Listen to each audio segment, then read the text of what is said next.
We're back for our second talk of our session with Dr. Amanda Krause. Thanks, Solange. So the publication of Music Identities, which was published in 2002, was a watershed moment for research on music identities, which distinguished the role that music plays in people's lives. And that was referred to as music in identities. And that was distinguished from the specific music roles that people might have, which was called identities in music. Since then, there's been a growing global interest in the field, particularly in the relationship between the development of musical skills and musical identities. Recent thinking has characterized individuals having multiple musical identities that are performative, evolving, and contextual. Others have combined concepts of musical identities with different theories, including identity work, musical possible selves, and 4E cognition. We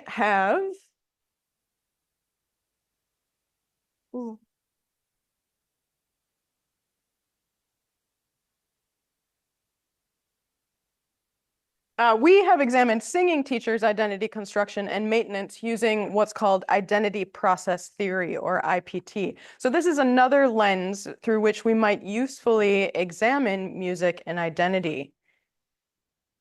IPT views identity as a holistic and singular. Identity is dynamically comprised of multiple characteristics, roles, beliefs, values, and biological markers. Identity is therefore akin to the emergent psychological property of the complex dynamic system of the biological human organism. Accordingly, within IPT, there are no, quote, multiple identities, but one that is a singular identity, although it is complex, multifaceted, and dynamic. The treatment of identities in music as multiple within the musical identities literature can make it challenging to understand how these identities interact with each other. But within IPT, these multiple identities are not treated separately, but rather as facets of an identity constellation, or as different roles an individual might adopt. So IPT emphasizes the holistic identity structure and its regulating processes rather than the separate components of identity. The uniqueness of an identity derives the multiplicity and the interaction of its components. The dynamic interaction of these components within IPT is in line with recent theoretical development, which views musical identities as dynamic, situated, and embodied. So at the heart of IPT are the identity principles. Within IPT, the identity structure is said to be regulated by two universal processes which operate at the intrapsychic, interpersonal, and societal levels. The first one is accommodation assimilation, in which new identity formation is absorbed and adjustments are made. And the second is evaluation, namely, this is the meaning and the value for the individual of the identity components. So these processes are guided by four empirically observed identity principles or motivations. We have positive distinctiveness, resulting from social comparisons, whereby we differentiate ourselves in ways that we and others find meaningful, valuable, and worthwhile. The second is self-esteem, our subjective evaluation of our own self-worth. Self-efficacy is the third, learning about ourselves through observation and interaction with others. And the fourth is continuity, the subjective perception of connection between past and present identity. Research on the identity principles is extensive, shows that they are relevant across cultures. However, few studies have considered IPT within the context of music psychology research. So in this research, we have used IPT as an interpretive lens to explore specifically music and identity from this holistic perspective. In this study, we asked how have the identity principles within IPT been enacted in the lives of participant singing teachers. Using this IPT framework, we are interested in the implications for understanding musical engagement across the lifespan. So while previous research and frameworks have identified some of the social and cultural influences on singers' identity development, in this study, we focus on understanding the psychological processes at play in response to those influences. Before I go further, I do want to acknowledge my collaborators on this project. We've got Associate Professor Melissa Forbes, who has led this study, as well as Dr. Jason Goopy. So in this study, we have done one-to-one semi-structured interviews. We conducted recorded via Zoom, and we used an interview protocol based on Helm's social and cultural influences from 2017.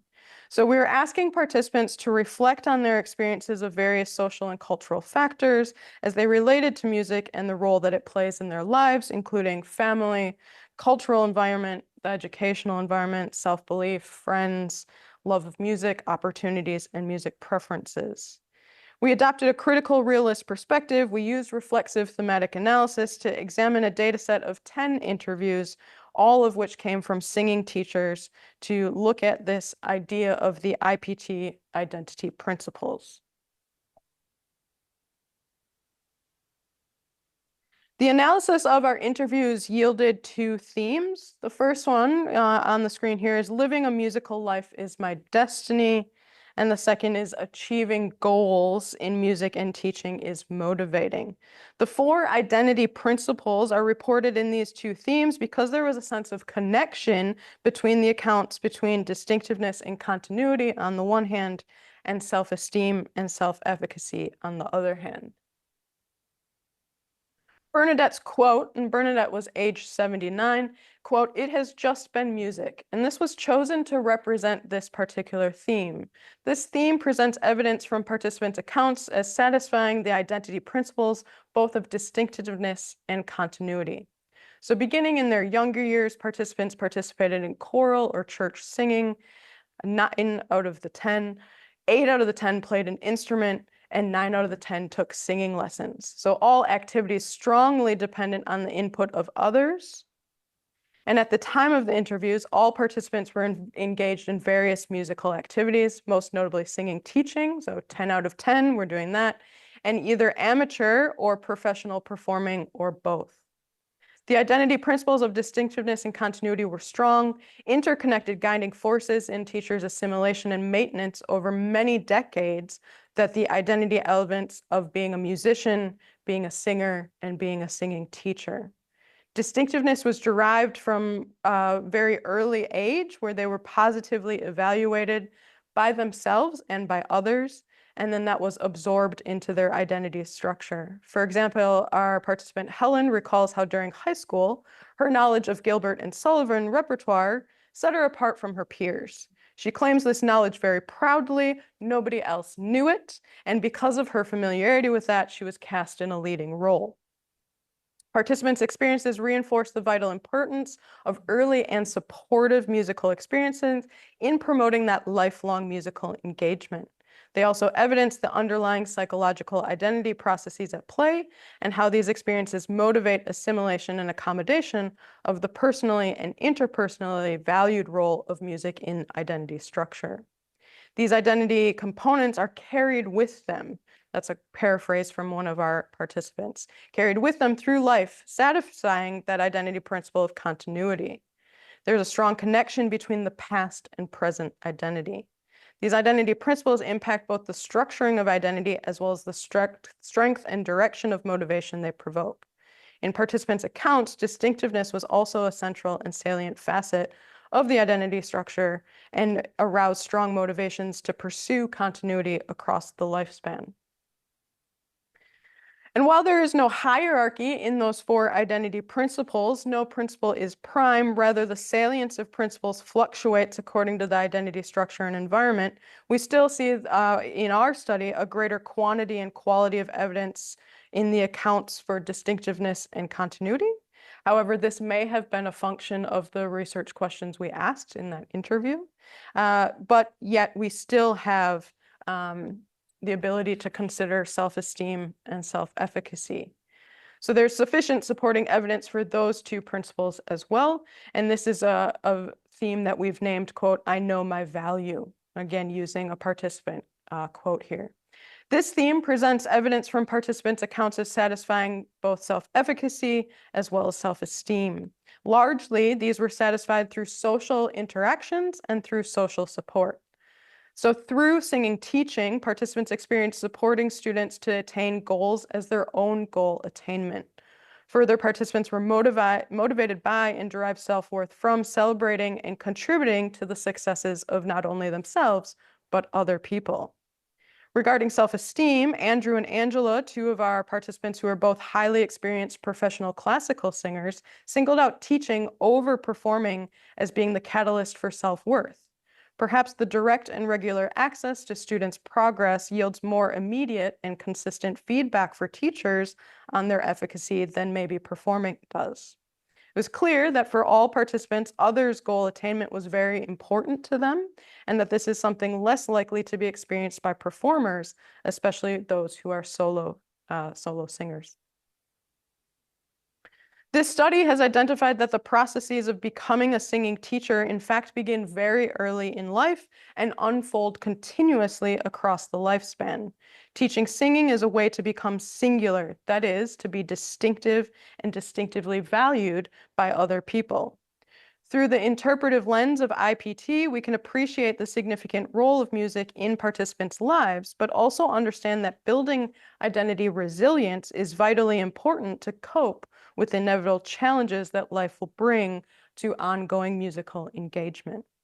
We do not seek to generalize from these findings due to the small sample size and considering the underlying philosophical assumptions guiding the research design, which privilege subjective experience. However, these findings do provide valuable insight into the underlying psychological processes of identity construction and maintenance for participant singing teachers, who might be considered to be a subset of professional musicians who teach. We found that this holistic nature of IPT was a useful framework for identity and for considering music engagement across the lifespan. And we see a lot of avenues for its future application in additional research. It's evident from the analysis that participants experience the motivating identity principles functioning at that intrapsychic and the social or interpersonal levels to construct and maintain a positively evaluated identity over time, and that significant components were derived from being engaged musically. While IPT is also concerned with identity processes at a societal level, there was little in our participants' accounts to evidence how societal mores, values, or beliefs may have been influencing participants' identity processes.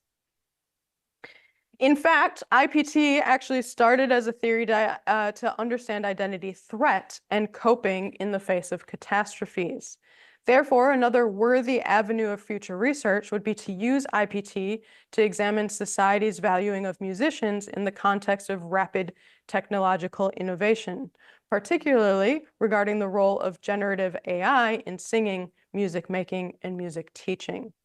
Our earlier phenomenological study of the singing teacher cohort found that music and identity was experienced as existentially salient, meaning that participants may be susceptible to identity threat. IPT is useful in gaining a holistic view both of positive and negative aspects of identity. While music can be a rewarding pursuit, it can also be very painful to lose. IPT provides a comprehensive framework to derive a nuanced understanding of both the negative and positive consequences of forming an identity structure which foregrounds musical engagement. Thank you.